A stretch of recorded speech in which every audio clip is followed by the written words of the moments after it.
Olá, amigos, vamos iniciar mais uma transmissão, sexta-feira. Agora eu já estou de volta a Curitiba, tá frio aqui na capital da Lava Jato, na capital da República de Curitiba, tão temida pelo Luiz Inácio. Eu só estou acertando o meu computador. Se o som tá ok para vocês, me dê esse feedback, que se não tiver, eu ajeito aqui para que vocês ouçam melhor. Eu quero hoje fazer uma abordagem um pouco diferente, tá? Muitos fatos estão surgindo durante o dia, muita coisa acontecendo ainda, então fica muito difícil da gente comentar notícia por notícia. Então eu não vou ousar fazer isso, tá? Ponto por ponto, fulano levou dinheiro, não levou dinheiro, eu não vou por esse caminho. Eu quero que vocês entendam a estrutura da situação política, econômica, qual era o papel desses atores e por que um Joesley da vida, aliás, que nome horroroso, né? Se tiver alguém chamado Joesley aí, me arrume um apelido para você, porque o nome já era feio e agora então virou nome de vagabundo. Tome cuidado com isso. O sujeito tinha que brigar com a mãe dele. Já falei isso ontem. Toda vez que eu ouço ou leio Joesley, eu fico bastante irritado. Até porque hoje ele representa tudo isso aí que a gente está vendo. Bom, agradecendo a vocês que estão chegando, meu amigo Pedro, Edio Beltrão está aqui de novo, do Instituto Mises Brasil, que eu recomendo sempre que vocês acessem. Quero agradecer também já de antemão a todos que estão compartilhando esse vídeo. Peço que compartilhem, porque o que vai ser tratado aqui hoje é bastante importante e bastante esclarecedor, tá? Então ajude a levar a informação para os seus amigos. Agradeço já, agradeço também as páginas que sempre compartilham, como Direita Curitiba, República de Curitiba, MBL, enfim, todos os parceiros aí. Me perdoe se eu estou deixando algum de fora, mas depois eu lembro e vou fazer essa correção. Bom, como eu disse que quero ampliar, minha bateria está acabando, eu estou com um problema no carregador, gente. Talvez eu não consiga fazer a transmissão do jeito que deve, tá? Bom, voltando. Por que a JBS deu tanto dinheiro, hein? Vocês viram o noticiário informando que 1.800 políticos foram beneficiados com o dinheiro da JBL. 1.850 políticos foram beneficiados com isso. Por que tanta grana? Vamos compreender, vamos voltar lá atrás no início do petismo. Quando o PT assumiu o poder, eles tinham um discurso radical, anti-empresário, uma série de coisas. Aí, para ganhar as eleições de 2002, eles fizeram a Carta ao Povo Brasileiro, que para dizer para os empresários, olha, aquele ferro que a gente prometeu que ia colocar em vocês, nós não vamos fazer. Eles desmentiram tudo que falavam que fariam.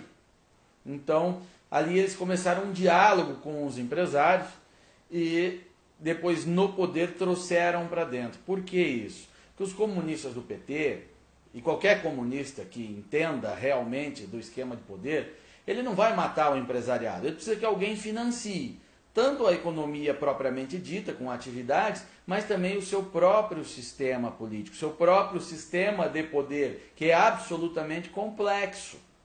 Então, o PT passou a utilizar o BNDES com um dinheiro abaixo, com o custo do dinheiro abaixo do custo de mercado, para atrair o empresariado.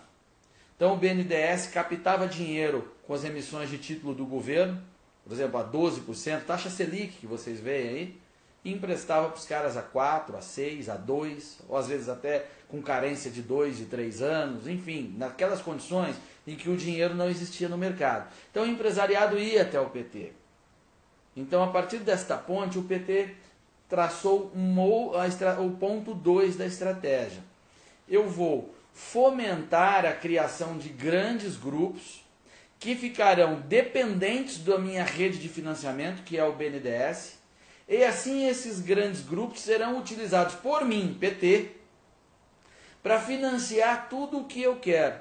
Então, a economia seria reduzida a pequenos players, a um número reduzido de players, mas players muito grandes, que seriam extensões do Estado petista para comandar todo o sistema político e jamais perder o poder.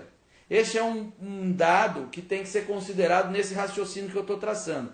O PT foi desenhado para jamais deixar o poder. Entendam isso, ok? Daí, como ele jamais vai deixar o poder, ele cria essa rede empresarial que vai corromper todas as outras forças políticas e trazê-las para fazer parte, conscientes ou não, do esquema de poder petista. É por isso que o BNDES passou a financiar fusões de empresas brasileiras que não interessavam em nada ao público consumidor. Uma que não apareceu ainda em escândalo, mas eu não vou me surpreender se aparecer, é a Brasil Foods, que foi da fusão da Sadia com a Perdigão. Vocês lembram disso? Foi lá no primeiro governo petista.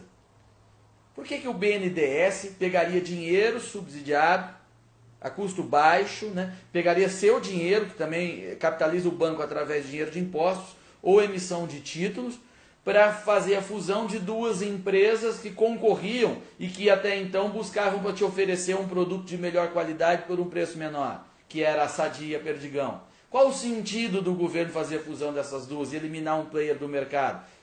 Se ele estivesse pensando no consumidor, no brasileiro, ele faria de tudo, inclusive para impedir essa fusão. Mas não, ele fez o contrário. Ele financiou essa fusão. Por quê? Era parte da estratégia de reduzir toda a economia brasileira a uns poucos players controlados. Aquele foi o primeiro caso. Depois teve o caso Pão de Açúcar Casas Bahia, onde o governo também ia injetar dinheiro. Lembrem disso, pesquisem na internet, vai ter bastante coisa a respeito disso. E em seguida, o caso maior, para a gente resumir, porque eu estou ficando sem bateria, você tem a política aplicada, essa mesma estratégia aplicada à JBS.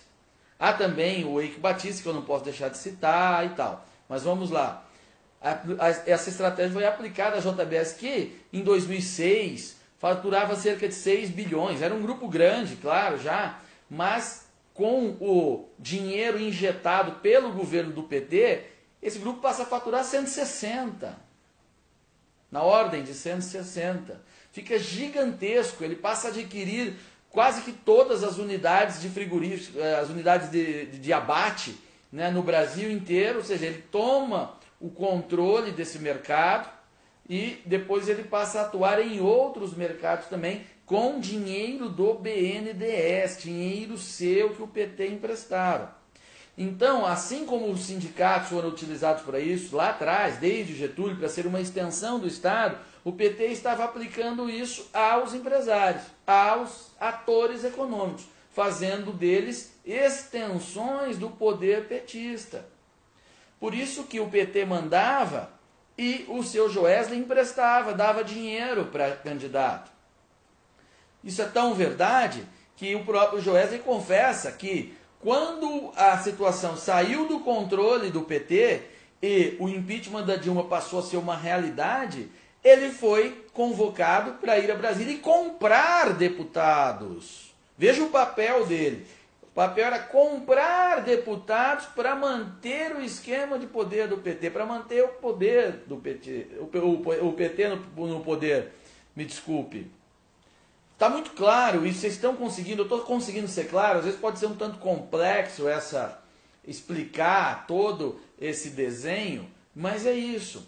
O empresariado estava sendo reduzido ao financiador, o papel de financiador do esquema político do PT. Por isso que, em todos os casos onde há ameaça, onde não há, o PT tinha que amarrar todo o jogo. O Joesley Batista abria a sua porta, abria o seu cofre e injetava dinheiro.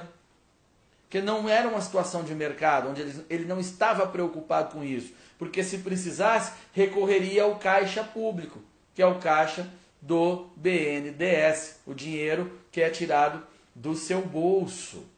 Entenda? Uma empresa que disputaria mercado de verdade, buscando menor preço por melhor qualidade, que tivesse que contrair empréstimos pagando juros de mercado, jamais atuaria nesse esquema, porque isso implicaria em custo maior para ela, para os seus produtos. Ela não conseguiria concorrer fazendo uma conta corrente de 150 milhões de reais para Dilma e para o Lula. Ela não conseguiria concorrer dando dinheiro para 1.850 políticos, desde vereadorzinho de cidade do interior a governador de estado.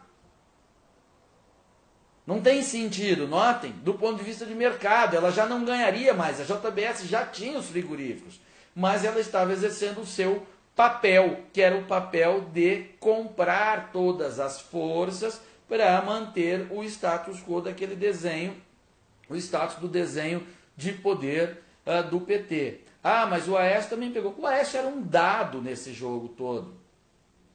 Né? A empresa passa também a criar pontes próprias com outras forças, para caso dê errado, ela ter canais com um outro grupo de poder que tinha possibilidade de assumir o governo no lugar do PT.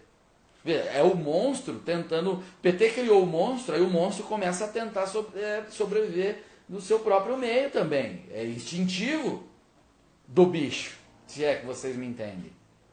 Tá? Por isso que políticos antipetistas também podem ter recebido dinheiro. A maioria não tem a menor noção deste papel que a JBS, o Odebrecht e tudo mais exercia no projeto de poder do PT. Simplesmente era alguém que estava dando dinheiro, eles iam lá e pegavam, porque precisava pagar a campanha, sei lá, alguns são safados mesmo, para ficar rico, enfim. Mas o picareta Joesley, o vagabundo Joesley, a vagabunda empresa Friboi, exercia esse papel, que foi o papel central, principal, neste jogo de financiamento do poder petista. A JBS era o eixo. Era o eixo até então. Ele poderia, outra empresa, ser utilizada no lugar dela. É que ela, por alguma razão que eu ainda não conheço, estava, talvez pelo tamanho de faturamento mesmo, né, facilidade de movimentar dinheiro, era que estava exercendo naquele momento. Mas ela poderia ser substituída ou complementada, porque era complementada na verdade, trabalhou-se em paralelo, com as empreiteiras, com o grupo X, do seu Ike Batista, não importa. Não importa se era a empresa A, B ou C, mas o que importa é que a estrutura estava montada. Há várias descrições sobre o cenário econômico brasileiro, que descreveu o capitalismo de laços, né, o capitalismo de compadrio, que você tem que ter o amigo do rei. Isso foi uma tradição nossa, porque o Estado ele é altamente interventor no Brasil e o empresariado precisa ter pontos para o governo. Mas esse esquema do Estado, daí financiar os grupos, amarrá-los por meio de financiamentos e subsídios e fazer deles a extensão do seu poder, não, isso é petista. Isso é um jeito do PT fez para se perpetuar no poder. Essa era a estratégia. Então, façam esse estudo de vocês sobre esses casos que eu acabei de citar, sobre as fusões do PT, e aí tudo que eu estou falando, tentando explicar para vocês, vai fazer muito mais sentido, vai ficar muito claro. Eu estou aqui dando pílulas para vocês dentro do possível, até onde eu alcanço, dentro dos meios podem me oferecer. Mas vocês têm que buscar isso também e ajudar a disseminar, ajudar as pessoas a compreender toda essa situação. Deixa eu falar um pouco do Temer, porque logo a minha bateria vai acabar e eu não falei disso. As gravações foram aquém do esperado. Isso acho que todo mundo concorda. Eu falei rapidamente disso ontem. A Globo fez um estardalhaço danado, o seu Lauro Jardim fez um estardalhaço danado, contaminou a imprensa inteira e quando mostraram o áudio não era aquilo tudo. O que não quer dizer que não é grave, é muito grave. A fragilidade, o não espetáculo dos áudios apresentados, eles não melhoram a situação do Michel Temer. Eu entendo que a situação do Michel Temer é extremamente grave, frágil ainda, porque, veja, você tem o principal assessor do presidente, Rodrigo Rocha Loures, eu até o conheci, que ele é de Curitiba. A família dele é dona da Nutrilatina, uma empresa muito grande. Eles trabalhavam, eram atuantes na Federação da Indústria local e tal. O Rodrigo Rocha Loures foi filmado, flagrado, pegando uma mala de 500 mil reais. Em qualquer lugar do mundo, quando o principal assessor do presidente é flagrado pegando uma mala de 500 mil reais e que a investigação aponta que era para o presidente cai. Acaba o governo. Não é? Mas o nosso eixo referencial de escândalo, ele está tão deslocado que todo mundo achou pouco isso aí, está falando que o Temer foi vítima de uma armação. Ele até foi. A gravação é uma armação, e muito grave. O sujeito vai lá gravar o presidente no palácio oficial. É horroroso isso. Aliás, os serviços de segurança, que vergonha, hein? A BIM, segurança institucional, não existem, não. Tem que ser todo mundo demitido. Os que têm responsabilidade direta na segurança do presidente. Horroroso o trabalho de vocês. Mas voltando. A não espetacularização, o não espetáculo fornecido pelas gravações não amenizam a situação do Michel Temer. Vamos ser racionais em cada fato mostrado. Supostamente propina de faturamento de uma usina, os 500 mil do Rocha Loures, para mim isso basta. Eu lamento que tudo isso tenha ocorrido, que eles tenham praticado, que eles tenham operado essas coisas, porque a gente tinha construído um avanço muito legal na reforma trabalhista, muito mesmo, com o fim do imposto sindical, por exemplo, e outras coisas mais, mas vocês sabem o quanto eu lutei especialmente por isso, porque isso provocaria uma mudança estrutural realmente muito importante para o Brasil e agora vai parar no Senado. Eu acho que o trabalho agora, na semana que vem em Brasília, é fazer a reforma trabalhista andar independente do escândalo. Enquanto o Michel Temer estiver na cadeira, isso tem que ser aprovado, ele assina lá feito um zumbi mesmo, se cair depois caiu, mas o Brasil não pode parar por isso, ou tem que parar o menos possível por isso. O pessoal que acompanha o mercado está assustado, porque são investimentos que estão sendo paralisados. O meu amigo Paulo Figueiredo mesmo acabou de fazer um relato em sua página no Facebook, o negócio que ele estava trabalhando está congelado por conta da situação política, que é muito grave. Então a gente tem que procurar fazer o Brasil andar, nem que seja a passo de tartaruga, porque andar a passo de tartaruga é melhor que ficar parado, enquanto essa situação toda se resolve. Então que fique claro a minha posição quanto a isso. Achei uma porcaria jornalística o trabalho que a Rede Globo e o seu Laro Jardim fizeram, tá? Mas que isso não torna menos grave os fatos que foram demonstrados ali pela investigação inteira, especialmente o caso do Rocha Loures, o homem da mala do Temer, ficou muito ruim para isso, e então eu acredito que o presidente Michel Temer não tem condições de manter-se na presidência da República. Fique bem claro, essa é a minha posição. Tá? Quanto tempo isso vai levar, eu não sei, talvez ele seja cassado no TSE. No processo de impeachment não há chance de prosperar. Tá? Que fique claro que não há tempo, não é viável o processo de impeachment do Michel Temer. Enfim, nós temos que, repetindo pela enésima vez, a saída para isso está na Constituição, não está em nada de intervenção militar. É constitucional e a vida vai ser tocada logo em seguida. Então, voltando ao ponto inicial desta transmissão, para reforçar tudo o que foi feito, o papel da JBS, assim como o de outras empresas, eu citei a JBS porque é o do escândalo do momento, para ficar mais claro, era ser uma extensão, o braço financeiro do esquema de poder do PT. Daí os escândalos serem desta magnitude. E mais coisas serão reveladas certamente. Eu procurei fazer aqui uma análise por cima, ou melhor, acima do noticiário, porque o noticiário ele pormenoriza, ele fulaniza. É esse aqui, esse acolá e tal. Eu estou explicando por que aconteceu tudo isso. Esse aqui, esse acolá. Ok? PT, via BNDES, financiava com dinheiro barato, trazia os empresários, fazia fusões ou criando empresas grandes, reduzindo a economia a pequenos players controlados por ele, o PT, e esses players acabavam dominando o jogo político via dinheiro, corrompendo a todo mundo, escolhendo quem ia se eleger e quem não se elegeria, dando dinheiro para que as suas campanhas fossem viáveis.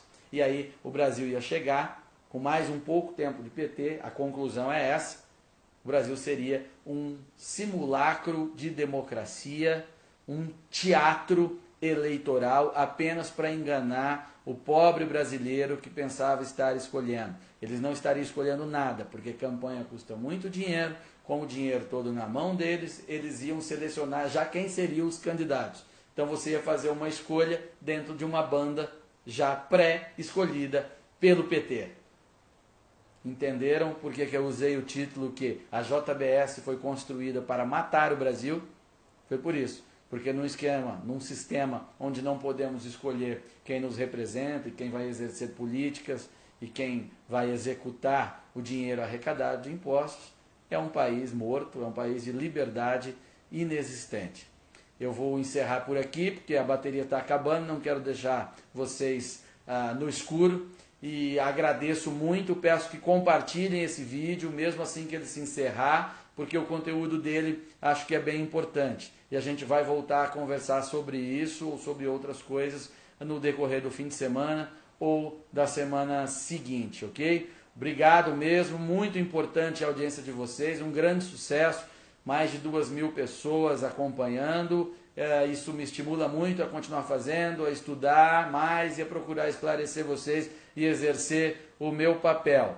E apesar de tudo, gente, não vamos desistir do nosso país. Esse país é a nossa cruz, é o nosso karma. Então nós vamos carregar, vamos construir um caminho de prosperidade para ele, vamos conduzi-lo nesse caminho. Valeu? Obrigado mesmo e um bom fim de semana a todos.